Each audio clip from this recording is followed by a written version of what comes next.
Hello ನನ್ನ ಕುಟುಂಬದವರೇ, ಎಲ್ಲರೂ ಹೇಗಿದ್ದೀರಾ? ಹೋಪ್ ಎಲ್ಲರೂ ಚೆನ್ನಾಗಿದ್ದೀರಾ ಅಂತ ಭಾವಿಸ್ತೀನಿ.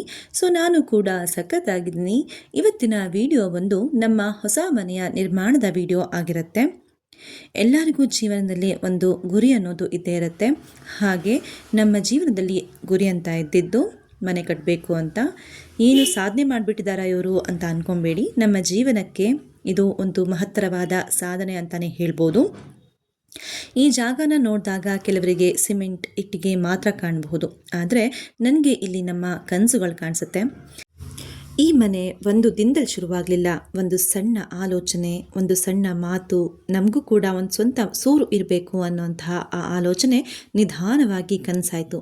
ಕನಸು ನಿರ್ಧಾರವಾಯಿತು, ನಿರ್ಧಾರ ಜವಾಬ್ದಾರಿಯಾಯಿತು. ಸತ್ಯ ಹೇಳಬೇಕು ಅಂದರೆ ಈ ಪ್ರಯಾಣ ಸುಲಭವಾಗಿರಲಿಲ್ಲ. ಬ್ಯಾಂಕ್ ಲೋನ್, ಡಾಕ್ಯುಮೆಂಟ್ಗಳು ಸೈನ್ ಮಾಡಿದ ಕ್ಷಣ, ಆ ಕ್ಷಣದಲ್ಲಿ ಖುಷಿಯೂ ಇತ್ತು, ಸ್ವಲ್ಪ ಭಯನೂ ಇತ್ತು. ಕೆಲವು ಶಾಪಿಂಗ್ಗಳು ಮುಂದೂಡಲ್ಪಟ್ಟವು, ಕೆಲವು ಟ್ರಿಪ್ಸ್ಗಳು ಕ್ಯಾನ್ಸಲ್ ಆಯಿತು, ಕೆಲವು ಆಸೆಗಳನ್ನ ನಾವು ಪಾಸ್ ಮಾಡಬೇಕಾಯಿತು. ಆದರೆ ಒಂದು ವಿಷಯ ಮಾತ್ರ ಕ್ಲಿಯರ್ ಆಯಿತು, ಟೆಂಪ್ರವರಿ ಕಂಫರ್ಟ್ಗಿಂತ ಪರ್ಮನೆಂಟ್ ಸ್ಯಾಟಿಸ್ಫ್ಯಾಕ್ಷನ್ ಮುಖ್ಯ ಅನ್ನೋದು. ಪ್ರತಿ ತಿಂಗಳು ನಮ್ಮ ಫೋನ್ನಲ್ಲಿ ಒಂದು ಮೆಸೇಜ್ ಬರುತ್ತೆ, EMI ಡಿಡಕ್ಟೆಡ್ ಸಕ್ಸಸ್ಫುಲಿ ಅಂತ. ಕೆಲವರಿಗೆ ಅದು ಕೇವಲ ಒಂದು ಮೆಸೇಜ್ ಆಗಿರಬಹುದು, ಆದರೆ ಅದು ನಮಗೆ ಒಂದು ದೊಡ್ಡ ಜವಾಬ್ದಾರಿ, ಒಂದು ನಿರ್ಧಾರ, ಒಂದು ಕನಸಿನ ಬೆಲೆ. ಮುಂದೊಂದು ದಿನ ಈ ಮನೆ ಕಂಪ್ಲೀಟ್ ಆದಾಗ ಈ ಮನೆಯ ಹಾಲಿನಲ್ಲಿ ನಮ್ಮ ಕುಟುಂಬದ ನಗುವಿನ ಕಲರವ ತುಂಬಿರುತ್ತೆ. ಕಿಚನ್ನಿನಲ್ಲಿ ಮಾಡಿದ ಕಾಫಿಯ ಸುವಾಸನೆ ಮನೆ ತುಂಬ ಹರಡಿರುತ್ತೆ. ಹಾಗೆ ದಣಿದು ಬಂದಾಗ ನೆಮ್ಮದಿ ಕೊಡುವ ಜಾಗ ಬೆಡ್ರೂಮ್ ಆಗಿರುತ್ತೆ. ನಿದ್ರೆ ಇಲ್ಲದ ರಾತ್ರಿಗಳು ಅದೆಷ್ಟೋ.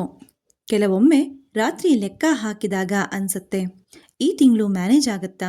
ನಾವು ಸರಿಯಾದ ನಿರ್ಧಾರ ತಗೊಂಡ್ವಾ? ಈ ಪ್ರಶ್ನೆಗಳು ಸಹಜ. ನಿಮಗೂ ಒಂದು ಕಿವಿ ಮಾತು, ನಿಮಗೂ ಕಮಿಟ್ಮೆಂಟ್ಸ್ ಇದೆಯಾ?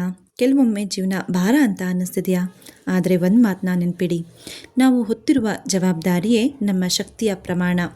ಸಣ್ಣ ಕನಸುಗಳಿಗೆ ಸಣ್ಣ ಧೈರ್ಯ ಸಾಕು, ದೊಡ್ಡ ಕನಸುಗಳಿಗೆ ದೊಡ್ಡ ಹೃದಯ ಬೇಕು. ಭಯ ಇಲ್ಲದೆ ಬೆಳವಣಿಗೆ ಇಲ್ಲ.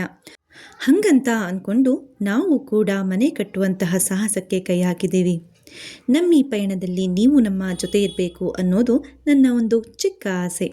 ಹಾಗೆ ಈ ಮನೆನ ನಾನು ಡೀಟೇಲ್ ಆಗಿ ನಿಮಗೆ ತೋರಿಸೋಕ್ಕಾಗಿಲ್ಲ.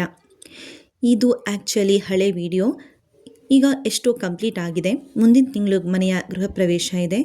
ಸೊ ಹಾಗಾಗಿ ಯಾರಿಗಾದರೂ ಪಾರ್ಟ್ 2 ಬೇಕು ಅಂತ ಅಂದರೆ ಪಾರ್ಟ್ 2 ಅಂತ ಕಮೆಂಟ್ ಮಾಡೋದನ್ನು ಮರಿಬೇಡಿ.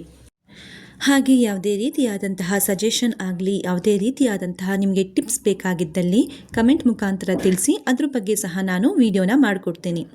ಹೀಗೆ ನಾನು ಇನ್ನಷ್ಟು ಒಳ್ಳೆಯ ಇನ್ಫಾರ್ಮೇಟಿವ್ ವಿಡಿಯೋಸ್ನ ಮಾಡಬೇಕು ಅಂತ ನಿಮಗನ್ಸಿದ್ರೆ ನೀವು ಮಾಡಬೇಕಾಗಿರೋದಿಷ್ಟೇ, like, share, comment and subscribe. ಯಾರೆಲ್ಲ ಕೊನೆ ತನಕ ನನ್ನ ವಿಡಿಯೋನ ನೋಡಿದ್ದೀರಾ ಎಲ್ಲರಿಗೂ ಸಹ ತುಂಬು ಹೃದಯದ ಧನ್ಯವಾದಗಳೊಂದಿಗೆ ಶುಭ ದಿನ. Thank you.